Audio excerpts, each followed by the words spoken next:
Je vais être honnête avec vous, le dropshipping c'est pas aussi beau que ce qu'on veut vous faire croire en ligne. Alors attention, c'est un super bon modèle pour démarrer et d'ailleurs je dois énormément au dropshipping. J'en serais vraiment pas là aujourd'hui, ça a changé ma vie sur beaucoup d'aspects, mais il faut le dire, c'est pas quelque chose qui va tenir sur le long terme. Dans cette vidéo, je vais vous révéler les dures réalités du business, qu'est-ce qui se passe derrière et comment est-ce que j'ai changé de mon côté certaines choses de manière à générer plusieurs millions d'euros sur les dernières années et avoir des business qui tiennent sur le long terme. D'ailleurs, je vous montre des chiffres avant qu'on attaque. Ici, vous pouvez voir qu'on va atteindre le million dans les prochains mois sur cette marque qu'on a lancée. On l'a démarré en suivant le même modèle et la même stratégie que je vais vous partager afin que vous puissiez atteindre les 6 chiffres, donc plus de 100 000 euros de revenus par mois. En bonus, je vais appeler quelqu'un de très spécial qui est mon partenaire en Chine, qui gère des centaines et des centaines de milliers de commandes depuis des années et qui est en contact avec des personnes qui pèsent 10 millions, 50 millions, 100 millions d'euros en e-commerce, qui font ça tous les ans. C'est quelqu'un qui a jamais montré son visage en ligne et pour vous, eh bien, il sera là aujourd'hui, donc c'est quelque chose d'exceptionnel. Restez bien jusqu'à la fin de la vidéo, c'est du très lourd. Si vous me découvrez aussi, je m'appelle Axel, ça fait 5 ans que je vide mes boutiques e-commerce et 4 ans que je vous fais des vidéos toutes les semaines sur YouTube. Donc si vous souhaitez vous abonner, faites-le maintenant, c'est gratuit. Ça vous permet de voir mes chiffres, les erreurs, mes conseils, gagner énormément de temps pour vous et votre business.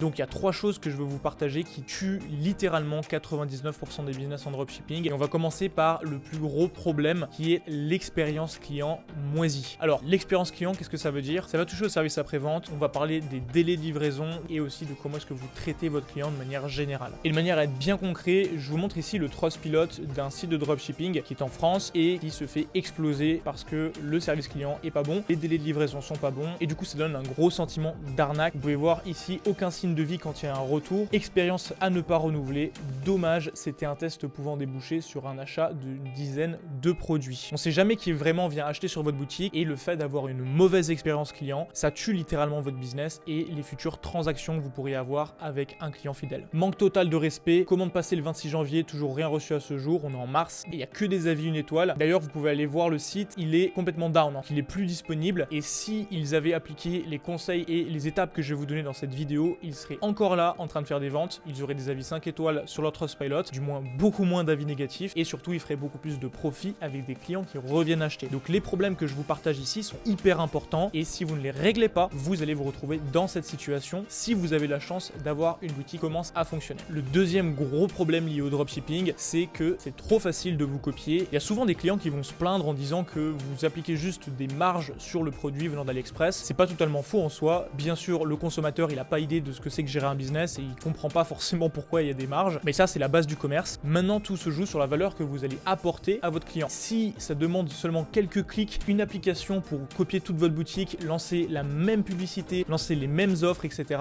eh bien vous n'avez aucun avantage. Donc la compétition c'est bien, ça prouve qu'il y a une vraie demande autour d'un produit, qu'il y a un marché qui veut votre solution. Par contre quand vous faites seulement du dropshipping depuis AliExpress ou même depuis un agent classique, eh bien vous vous retrouvez juste un vendeur parmi 30 autres qui fait la guerre des prix, qui utilise les mêmes ressources, les mêmes publicités que les dizaines de concurrents et ça fait du coup que votre business n'est absolument pas stable et demain, s'il y a un concurrent qui arrive avec un plus gros budget que vous allez vous faire manger en enchères. Et enfin, troisième gros problème, ça va être tout ce qui touche à PayPal, Stripe et Shopify Payments. J'ai moi-même été bloqué de plusieurs centaines de milliers d'euros sur PayPal et j'ai perdu plusieurs dizaines de milliers d'euros et tout ça c'était lié à une mauvaise gestion du business. Alors attention, les pratiques de PayPal ne sont absolument pas saines, qu'on soit bien d'accord, mais ça reflète quand même des problèmes dans le dropshipping. Aussi bien PayPal que Stripe ou même les banques, ils vont traiter le dropshipping comme un business à risque. 90% des clients sont pas satisfaits, il y a beaucoup de demandes de remboursement, ce qui fait qu'ils n'ont pas envie de travailler avec un dropshipper classique qui représente un réel risque pour eux et leur réputation. Donc voilà les 3 gros problèmes derrière le dropshipping et pourquoi c'est pas quelque chose de stable sur le long terme. Encore une fois, le dropshipping c'est quelque chose de bien pour démarrer. D'ailleurs, on l'utilise toujours pour lancer nos business, pour tester des produits. Aussi, je tiens à vous préciser que même si vous faites du dropshipping, que vous n'avez pas forcément les moyens d'avoir une équipe, etc., vous pouvez traiter votre client de la bonne façon et augmenter la satisfaction client tout simplement en leur répondant et en étant à leur service. Donc maintenant que ça c'est dit, on va parler de la solution et pour ça on va recopier les grandes marques de Shopify. Donc vous pouvez prendre le top 100 des marques Shopify et regarder comment est-ce qu'ils travaillent. Vous le dis, ils ne travaillent pas en dropshipping. Par contre, quelque chose qu'il faut noter, c'est qu'ils ont tous quasiment commencé avec le dropshipping, donc ça valide bien le modèle qu'on suit. On teste avec un produit dropshipping et puis dès qu'on a de l'attraction, eh bien on va pivoter vers une marque plus long terme. Pour ça, je vous montre Blim ici qui utilise un produit dropshipping dropshipping. Ce qu'ils font ici, c'est qu'ils ont du contenu personnalisé, ils ont commandé le produit, ils l'ont shooté en studio et ils ont fait beaucoup d'avant-après, vous pouvez le voir ici. Et il y a du contenu vidéo qui est là pour rassurer le client, pour montrer comment le produit s'utilise. Pour ça, on peut faire pareil. À partir du moment où vous commencez à faire des ventes, il vous suffit de commander le produit, le recevoir chez vous et puis faire vos propres vidéos de manière à montrer le produit en action. Ça va vous différencier de la concurrence, vous aurez un contenu de meilleure qualité et le client il va pouvoir se projeter beaucoup plus facilement pour acheter votre produit. Donc une fois que vous avez un produit qui marche, il faut mettre le soin derrière ce produit. Ce qui va faire une grosse différence, ça va être vos délais de livraison et la façon dont vous allez traiter le client. Pour ça, on va en discuter avec Étienne juste après dans l'appel. Et enfin, il y a quelque chose qui est très important à comprendre, c'est que le fait de créer une marque, c'est pas juste de poser un logo ou de personnaliser un petit peu votre produit. C'est de créer une culture, des valeurs et une mission pour votre marque qui va vous séparer de toute la concurrence et qui va permettre à vos clients de s'identifier à vous. Lorsqu'ils vont parler de votre produit dans leur entourage, ils vont pas simplement parler d'un produit, ils vont parler de votre marque en étant excités et c'est ce qui va créer toute une communauté autour de vos produits et vous permettre de vous développer sur le long terme. Donc notez ça, ça vaut des centaines de milliers d'euros si vous l'appliquez correctement. Je vous montre ici les chiffres qu'on a fait sur la boutique. Le premier mois de lancement, en partant vraiment de zéro, on est monté ici rapidement à 1200 par jour, puis après on s'est recalé, on a réoptimisé un peu tous les process pour générer à peu près 18 000 euros sur le premier mois. Vous pouvez voir qu'on a seulement 0,5% de clients qui reviennent acheter et donc là du coup on a optimisé ça dès le mois numéro 2. Vous voyez qu'en plus février c'est plus court, il y a 3 jours de moins sur le mois et paf, on a déjà quasiment doublé les résultats. Donc vous voyez qu'on a fait une pointe même à 3500 euros sur la journée et 4,71% des clients qui reviennent acheter. Donc c'est littéralement 1 x 10. Et sur le mois de mars, on nous stabilise entre 2 et 5 000 euros par jour pour atteindre un chiffre d'affaires de quasiment 90 000 euros sur la boutique, ce qui est plutôt pas mal. Et on a suivi exactement les mêmes étapes que je vous ai partagées dans cette vidéo. Donc honnêtement, c'est pas compliqué. Par contre, ça demande une vraie méthodologie et vous devez comprendre ce que vous faites. Donc ce que je vous propose, c'est qu'on appelle Étienne maintenant. Étienne, il est basé à Shenzhen. Donc Shenzhen, c'est la plateforme mondiale du e-commerce. Donc vraiment, c'est les plus grosses têtes là-bas. Il a jamais montré son visage en ligne, il a jamais parlé sur internet. C'est quelque chose d'exceptionnel pour vous et je vous le propose sur la chaîne. Donc j'espère vraiment que vous êtes chaud. Massacrez les likes pour la valeur et pour ce call. Massacrez les commentaires et partagez un maximum autour de vous afin d'aider la chaîne à grandir. Vous savez qu'on n'est pas là pour rien. Donc let's go, j'appelle Étienne. Salut Étienne, merci pour ton temps. Est-ce que tu peux te présenter rapidement avant qu'on parle des problèmes du drop et de ton opinion par rapport à ça? Qu'est-ce que tu fais depuis combien de temps que tu es dans l'univers du e-commerce? Et voilà, si tu peux nous en dire un peu plus. Salut Axel, merci pour l'invitation. Je m'appelle Étienne, ça fait à peu près 4 ans là, je suis dans le commerce et la logistique. Et du coup, il y a beaucoup d'agents, mais derrière, c'est moi qui gère leur truc. C'est la première fois que je parle au public, je suis très content. Bah écoute, ça fait plaisir. Ouais. Là, t'es en Chine, faut le savoir. Toi, donc tu connais vraiment tout ce qui se passe sur le terrain. Et l'avantage, c'est qu'en plus, tu parles français. Donc tu vas pouvoir partager des infos que personne, en fait, peut savoir concrètement. J'ai touché des centaines de milliers de commandes depuis que j'ai fait ce métier. J'ai vu tous les types de dropshippers ou des e-commerçants passer dans ma map. Du coup, je connais des points à faire attention. Je suis là pour vous faire quelques conseils sur ça. Le truc qui est intéressant, c'est que toi, t'as vu des gars qui livrent mal leurs clients, traitent mal leurs clients. Il y a quelques années, le modèle de dropshipping, c'est facile. Et du coup, les gens vendent n'importe quoi et puis ils gagnent de l'argent. Là, depuis 1 an et demi, la politique de plateforme a changé. Et du coup, ça fonctionne plus comme ça. Est-ce que t'as déjà vu, parce que ça, c'est des personnes du coup qui vont faire des boutiques sur peut-être 3 semaines, tu vois, ou alors quelques mois max, et après ça s'arrête. Leur modèle business, c'est comme ça. Enfin, ils créent un site. La vie du site est 3-4 semaines, au max 1 mois et demi. Et après, comme il y a beaucoup de mauvais retours de clients, leur site se ferme. Mais après, ils rouvrent un nouveau pour un autre produit et ça tourne comme ça. Maintenant, ça marche plus comme ça en fait. Les vendeurs comme ça, ils ont disparu d'un coup en fait. De toute façon, ça marche plus, c'est clair. Est-ce que t'as déjà vu un mec comme ça, tu vois, qui fait que des boutiques éphémères, qui s'en fout du client, qui arrive à monter un business qui fait, par exemple, 10 millions d'euros? Il y a une limite, ça dépend des produits. Ils arrivent à faire 100 000 par mois, à peu près. 100 000 par mois, tu vois. Ouais. Mais là, t'as jamais des mecs qui vont taper 500 000, 1 million, etc. quoi. Non, Sur non, le long terme, ils le font non, pas. ça, Ok. ça c'est.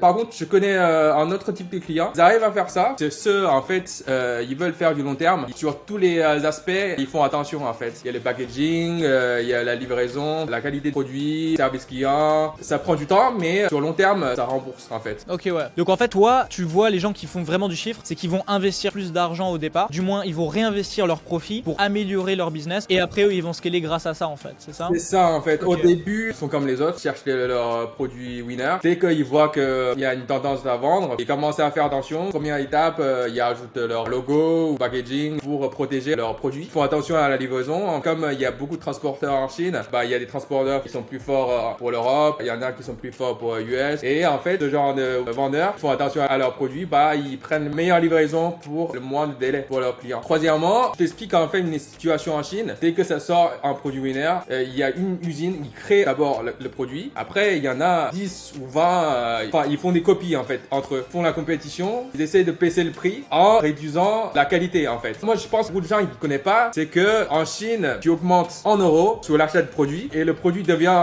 une qualité super meilleure. Donc en gros, tu vas augmenter un chouïa et la qualité elle est super bonne. Déjà, le sourcing est important. En fait, il faut trouver une usine qui veut bien avancer avec nous. Quand je parle avec eux, ils m'ont expliqué le coût, ça comporte quoi. Fois, tu connais le produit, tu sais où est le coût et en fait, où tu peux augmenter la qualité en fait. Ouais, je vois. Ouais. Donc en fait, le truc après, c'est que une fois que tu as un produit qui fonctionne, mieux vaut parler avec les usines et voir qu'est-ce qu'ils peuvent améliorer à moindre coût. Exactement. Et en fait, toi, tu vas avoir un produit sans même refaire le design, tu vas avoir un meilleur produit que tes concurrents, donc des clients plus satisfaits. T'as même pas besoin de faire le design, c'est juste des améliorations. Ça s'appelle ODM en fait dans notre métier. Bon, ça c'est super intéressant. Toi, t'es en contact avec des mecs qui pèsent des millions, des centaines de millions même. C'est pas quelque chose qui est commun. Qu'est-ce que tu pourrais dire à une personne qui débute et qui a envie de réussir? Alors peut-être pas tout de suite à faire ces genres de chiffres. Oui, bien sûr. Et quels traits tu peux observer chez ces gens-là et quels conseils tu peux donner à quelqu'un qui débute avec son activité d'e-commerce, de dropshipping, de manière à ce que du coup elle ait les meilleures informations et la meilleure direction à suivre pour atteindre ses résultats? Pour moi, c'est étape par étape. Au début, tu cherches tes produits et après tu fais des tests. Dès que tu vois il y a du potentiel, petit à petit tu améliores. Après, tu passes une étape, tu dois investir en fait à cette étape et puis après tu peux monter encore plus haut en fait. Ok, pour finir là-dessus, c'est quoi la différence entre un gars qui a une petite marque en e-commerce